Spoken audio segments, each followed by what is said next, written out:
और बात करते हैं मुख्यमंत्री अशोक गहलोत के जोधपुर दौरे की। जोधपुर पहुंचने पर एयरपोर्ट पर मीडिया से रूबरू हुए और कहा कि कोरोना काल में प्रदेश सरकार ने बेहतरीन काम किया है। प्रदेश के भीलवाड़ा मॉडल की देश और दुनिया में जमकर चर्चाएं। सरकार ने 25 लाख तक का बीमा दिया है और कर्मचारियों के लिए ओपीएस योजना लागू की है। लोगों में विश्वास है कि हमने जो कहा वो करके दिखाया। अब की बार कांग्रेस की सरकार रिपीट होने जा रही है। देश में आज ईडी सीबीआई का दुरुपयोग किया जा रहा है। विपक्षी दलों के नेताओं को टारगेट बनाकर कार्रवाई की जा रही है। पूरे देश में भय, नफरत और घृणा का माहौल बनाया जा रहा है। चुनावी राज्यों में ईडी सीबीआई की हर दिन कार्रवाई हो रही है।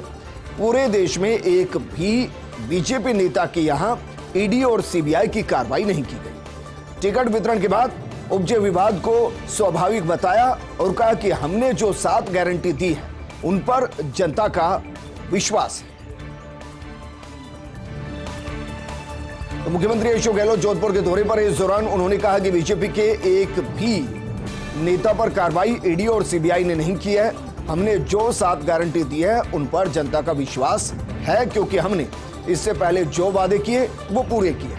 वहीं मुख्यमंत्री अशोक गहलोत आज नागौर दौरे पर रहे।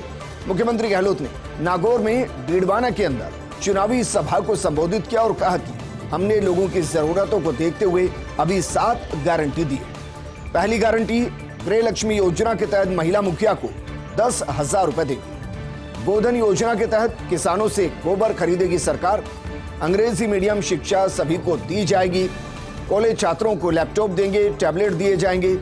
जरूरतमंदों को 500 रुपए में गैस सिलेंडर दिया जाएगा। चिरंजीवी प्राकृतिक आपदा राहत के तहत 15 लाख रुपए का बीमा करेंगे। ओपीएस को लेकर कानून बनाया जाएगा। चिकित्सा शिक्षा में हमने कोई कमी नहीं रखी है। जगह जगह पर स्कूल खोल दिए, कॉलेज खोल दिए। पूरे भारत में सिर्फ राजस्थान में लोगों का इलाज पूरे तरीके से फ्री हो रहा है।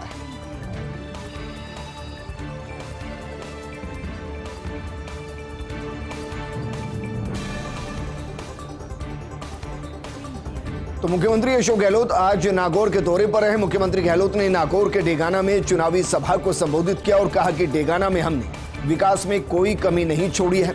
हमने डेगाना में 300 करोड़ के विकास कार्य करवाए। नागौर अपने आप में राजस्थान में अलग पहचान रखता है। नागौर का होना भी अपने आप में एक अलग पहचान है।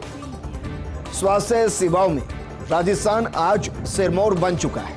दरअसल नागौर अपने आप में पहचान इसलिए क्योंकि देश भर के अंदर पंचायत राज की जहां से शुरुआत हुई वो नागौर है, और इसलिए पंचायत राज का जब भी जिक्र आता है नागौर का जिक्र अपने आप आता है। 25 लाख का स्वास्थ्य बीमा देने की बात मुख्यमंत्री अशोक गहलोत ने कही और कहा कि जो हम 25 लाख का स्वास्थ्य बीमा दे रहे हैं देश में कोई नहीं दे रहा। अमीर गरीब के बीच खाई वर्दी नहीं चाहिए। बुजुर्गों को 1,000 रुपए पेंशन दी जा रही है और महंगाई को देखते हुए 500 रुपए में सिलेंडर दे रहे हैं। कोरोना में भीलवाड़ा मॉडल के देश और दुनिया में चर्चाएं हुई, उसको अप्रिशिएट किया गया।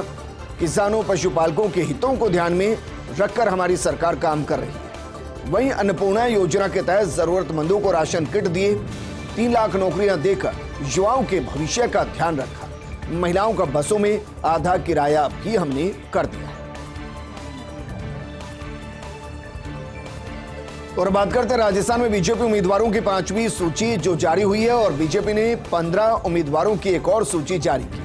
हनुमानगढ़ से अमित चौधरी को टिकट दिया गया है। सरदार शहर से राजकुमार रिणवा, किशनपोल से चंद्रमोहन बटवाड़ा, भरतपुर से विजय बंसल को, शाहपुरा से उपेन यादव को, राजाखेड़ा से निर्जा अशोक शर्मा को, सिविल लाइन से गोपाल शर्मा को टिकट दिया गया है, जबकि कोटा उत्तर से प्रहलाद गुंजल को मैदान में उतारा गया।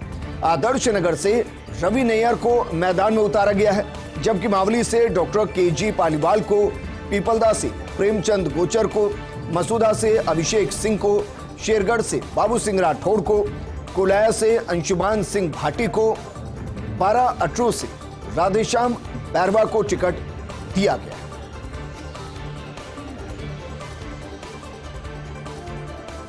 प्रधानमंत्री नरेंद्र मोदी ने मध्य प्रदेश में चुनावी सभा की। इस दौरान खंडवा में प्रधानमंत्री मोदी ने चुनावी सभा को संबोधित किया और संबोधित करते हुए कहा कि कांग्रेस ने मध्य प्रदेश को बीमारू राज्य बना दिया था। कांग्रेस मध्य प्रदेश को एटीएम बनाना चाहती है। मध्य प्रदेश को कांग्रेस के चंगुल से बचाकर रखना जरूरी है। देश की जनता कांग्रेस को पहचान गई है। आपको कांग्रेस से बहुत सावधान रहने की जरूरत है। मध्य प्रदेश में एक बार फिर से कमल खिलने जा रहा। कांग्रेस ने सिर्फ अपने नेताओं के बारे में ही सोचा है। कांग्रेस का एजेंडा सिर्फ आपका विकास है, अपना विकास है। कांग्रेस हर राज्य को लालच भरी नजर से देखती है। खंडवा की पहचान देश के बिजली केंद्र के रूप में हो रही है। यहाँ जल विद्युत का उत्पादन हो रहा है। डबल इंजन की सरकार से मध्य प्रदेश का तेजी से विकास होगा।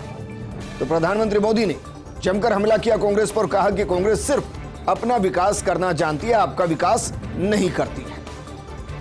और कांग्रेस मध्य प्रदेश को एटीएम की तरह इस्तेमाल करती है। डबल इंजन की सरकार से मध्य प्रदेश में विकास तेजी से हुआ। वहीं भोपाल में केंद्रीय मंत्री अनुराग ठाकुर ने प्रेस कॉन्फ्रेंस की और अनुराग ठाकुर ने कांग्रेस पर जमकर निशाना साधा। अनुराग ठाकुर ने कहा कि कांग्रेस फेल, कांग्रेस की गारंटी भी फेल। कांग्रेस ने महिलाओं से झूठे वादे किए। कांग्रेस ने रोजगार की बात की लेकिन रोजगार दिए नहीं। कांग्रेस ने किसानों का कर्जा माफ की बात की लेकिन कर्जा माफ किया नहीं। जिनकी खुद की गारंटी नहीं, कमाल की बात यह है कि वो गारंटी दे रही है। कांग्रेस ने राजस्थान कर्नाटक को ठगा है। कांग्रेस ने हिमाचल के लोगों को भी धोखा दिया है। कांग्रेस ने अब फिर लोगों को ठगने की चाल चली है। जनता को ठग कर सत्ता में आती है कांग्रेस।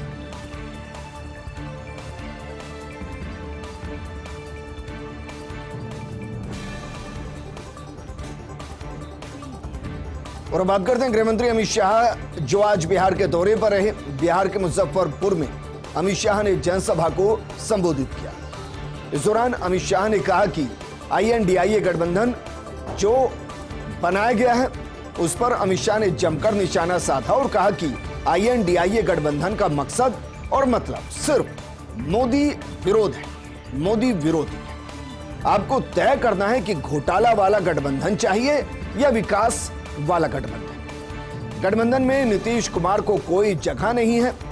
बिहार में बीजेपी सत्ता में थी तब जाति सर्वे का फैसला हुआ था। आरजेडी गठबंधन में अब नीतीश कुमार छटपटा रहे हैं।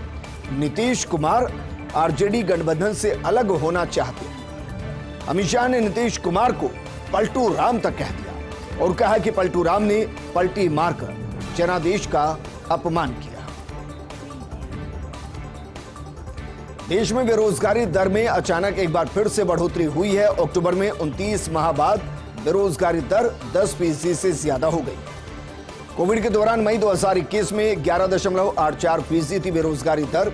गांव में बेरोजगारी की संख्या बढ़ने से अप्रत्याशित वृद्धि हुई। मनरेगा में सितंबर में 19.53 करोड़ लोगों को मिला था रोजगार। अक्टूबर में मनरेगा में यह संख्या घटकर रह गई 14.03 करोड़। जबकि शहरी क्षेत्रों में बेरोजगारी दर अक्टूबर में 8.4% थी। CMII रिपोर्ट के अनुसार अक्टूबर में 97 लाख लोगों को काम की तलाश थी। इन बेरोजगारों में से 81 लाख नए बेरोजगार ग्रामीण क्षेत्रों से आए। बुलेटिन में कांग्रेस नेता P चिदंबरम का कॉलम, जिसमें लिखा है जाति और आरक्षण का मुद्दा एक बार फिर से सुर्खियों में आ गया। जब आरक्षण की नीति लागू है तो जाति गणना भी जरूरी है। महाराष्ट्र के उप मुख्यमंत्री देवेंद्र फडणवीस ये कहते सुने गए, मैं अपनी जाति नहीं बदल सकता। पहली नजर में अप्रत्याशित बयान है। राजनीतिक और सामाजिक जीवन में जातिवाद फैलाना ठीक नहीं। गांधी, नेहरू, पटेल, बोस को लोग उनकी जाति से नहीं जानते। कोई नहीं जानता किस जाति के थे सुभाष चंद्र बोस, राजेंद्र प्रसाद। जातिवाद कम करने के लिए हो सकते हैं कई प्रयास। तो P चिदंबरम ने कॉलम लिखा और उस कॉलम के जरिए लिखा कि अगर आरक्षण है तो जाति आधारित गणना होनी चाहिए। अब सवाल यह कि महाराष्ट्र में अकेले तो नहीं पड़ रहे मुख्यमंत्री एकनाथ शिंदे। पिछले दिनों विदर्भ के वियतमाल में था सरकार आपके द्वार कार्यक्रम। दोनों उप मुख्यमंत्री अजीत पवार और देवेंद्र फडणवीस इस दौरान नदारद नजर आए। डेंगू के कारण गैर हाजिर रहे उप मुख्यमंत्री अजीत पवार। देवेंद्र फडणवीस छत्तीसगढ़ में कर रहे थे बीजेपी का चुनाव प्रचार। मराठा आरक्षण आंदोलन के कारण महाराष्ट्र की स्थिति डामाडोल है। परिस्थितियों से अकेले ही निपट रहे हैं मुख्यमंत्री एकनाथ शिंदे। और अब बात करते हैं इजराइल हमास के बीच 1 महीने से जारी युद्ध की। हमास पर आसमान से लेकर जमीन तक हमला जारी है। इजराइल ने गाजा में हमास के ठिकाने ध्वस्त किए हैं। हमास आतंकियों की कई भूमिगत ठिकाने तबाह कर दिए गए। इजराइल हमास युद्ध में अब तक करीब 11,000 लोगों की मौत हो चुकी है। इजरायली हमले में गाजा में अब तक 9,488 लोगों की मौत हो गई। गाजा में 3,326 बच्चों समेत 9,488 लोगों की मौत हुई है। इजराइल में अब तक 1,400 से ज्यादा लोगों की मौत हो गई।